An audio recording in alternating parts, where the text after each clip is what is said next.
नमस्कार।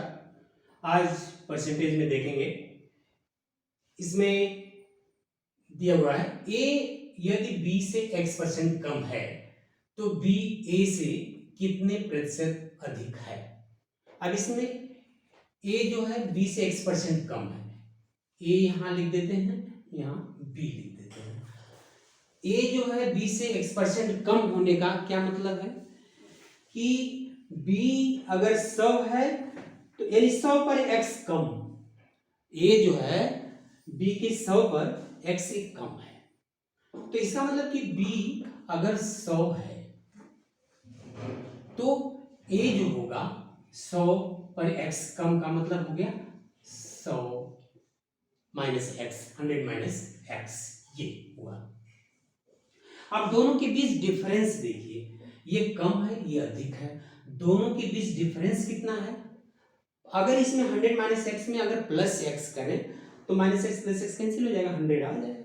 इसका मतलब कि ये x अधिक है, ये b जो है x अधिक है, यानी ये 100 माइनस एक्स पर जो b है वो कितना अधिक है, x अधिक है, b x अधिक है, x अधिक है।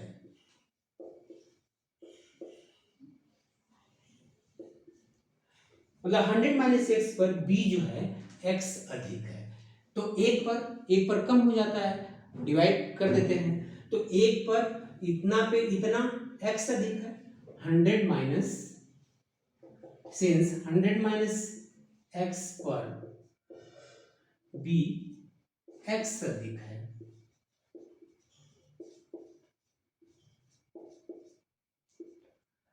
तो ये अगर एक पर करेंगे तो भाग करते हैं, क्योंकि एक पर वो कम होता है इसलिए कम के लिए भाग देते हैं, तो ये इधर जो है x अपॉन ये जो है नीचे चला जाता है 100 माइनस x, इसलिए 100 पे कितना हो जाएगा, ये x upon 100 minus x into 100। अब ये बढ़ गया, 1 से बढ़ रहा है, 100 हो गया, तो बढ़ने का मतलब क्या, गुणा करेंगे, बढ़ने के लिए एक गुणा करते हैं, तो x upon 100 minus x into 100, ये जो है ये फार्मूला हो गया इसका। और इसके पहले वाले वीडियो में आपने देखा था कि उसमें ये था कि a अधिक था और b कम था, तो उसके लिए क्या था, जितना भी कम या ज्यादा रहे ऊपर रख देते हैं, ऊपर रख देते हैं, और नीचे वाला जो अधिक या कम होने के बाद जितना हो रहा है वो नीचे, तो ये 100 से मल्टीप्लाई करते ये फार्मूला हो जाता है।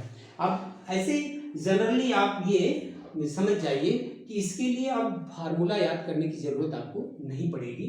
अब आगे के जो क्वेश्चन हैं किस तरह से हो रहे हैं आप डायरेक्ट मान रखेंगे, इसमें फार्मूला याद रखने की जरूरत ही नहीं पड़ेगी। एक तरह से बिना फार्मूला का आप बिना कलम उठाए आगे वो सवाल बहुत कम समय में त्वरित गति से कर सकते हैं। जैसे देखिए क्वेश्चन ये है, राजन की आय रमन से 20% कम है, तो रमन की आय मतलब आमदनी राजन से कितने प्रतिशत अधिक है।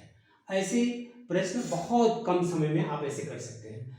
ये कह रहा है कि कम या ज्यादा जो भी 20% कम, जितना है उतने क्वांटिटी लिखिए 20 अपॉन, अब कम होने के बाद का मतलब क्या हो जाएगा, हाँ जो कम होने के बाद मान लीजिए 100 20% कम का मतलब कि 100 पर 20 कम, तो 20 कम हुआ 100, यानी कि 100 पर 20 कम का मतलब क्या, कम होने के बाद कितना हो जाएगा 100 माइनस 20, तो 100 माइनस 20, 100 माइनस 20 कर देंगे और इंटू 100 कर देंगे, यही आ जाएगा आपका, हो जाएगा।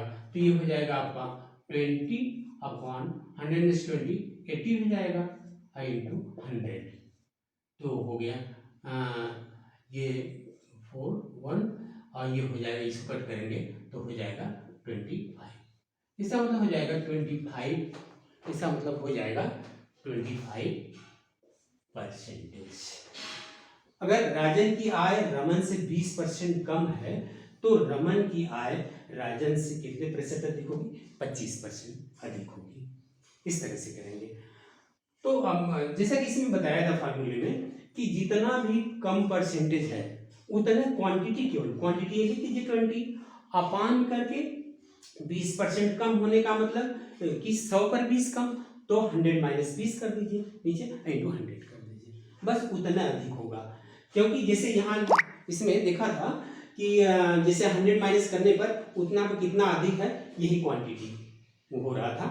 तो ये ऐसे कर लेते हैं, इस तरह से ये आंसर हो जाएगा 25%।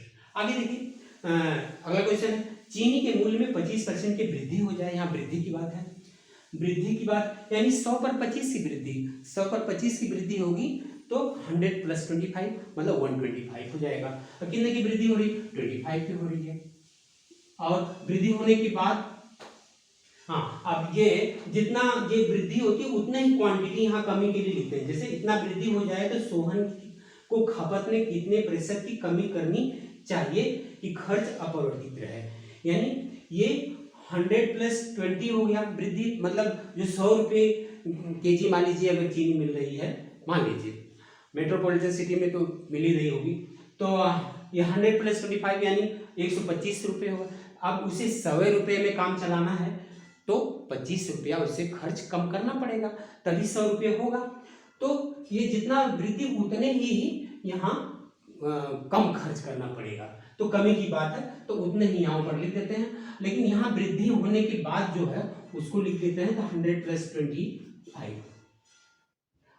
ये इंटू 100 ये हो जाएगा आपका ये, यानी कि 25 अपॉन 125 इंटू 100, तो 25 125 और ये 5 से मल्टीप्लाई करेंगे, ये 25 125 डिवाइड करेंगे, सॉरी 5 से डिवाइड करेंगे 100, तो ये हो जाएगा 20।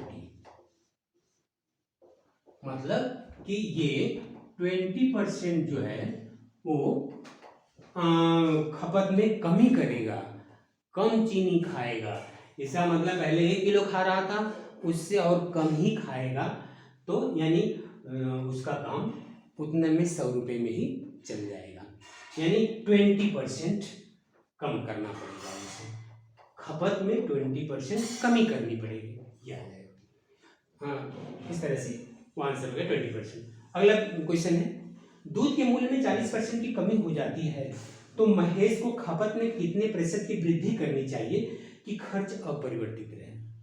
देखिए अब इसमें क्या करना है, जो भी है वृद्धि करनी है तो जितना ये रहता है, जितना कमी उतने क्वांटिटी वो रहेगी इसमें ऊपर, उसके लिए कुछ सोचना ही नहीं है, जितना है उतना ही क्वांटिटी लिख दीजिए।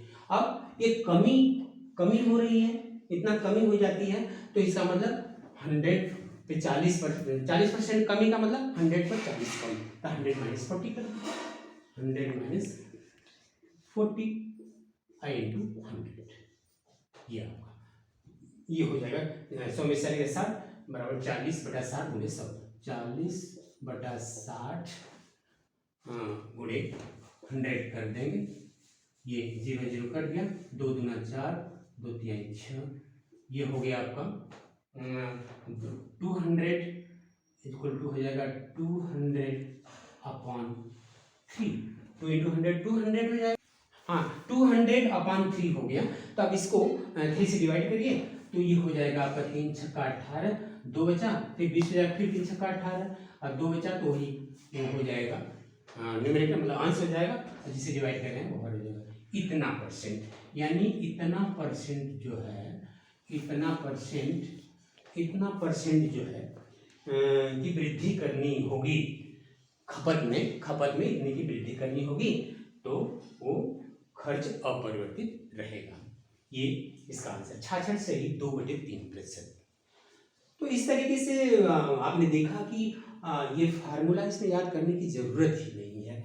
जितना भी ये कमी या अधिक, जैसे यहाँ जो भी पूछ रहा है, जितना यहाँ परसेंट कम कर रहा है क्वांटिटी में वही सेम ऊपर रहेगा, और कमी होने के बाद 100 माइनस उसको कर देंगे जितना है, और अधिक होने के बाद 100 प्लस कर देंगे, इंटू 100 कर देंगे, बहुत आसानी से आ जाएगा। इस तरह आज के वीडियो में इतना ही। Thank you.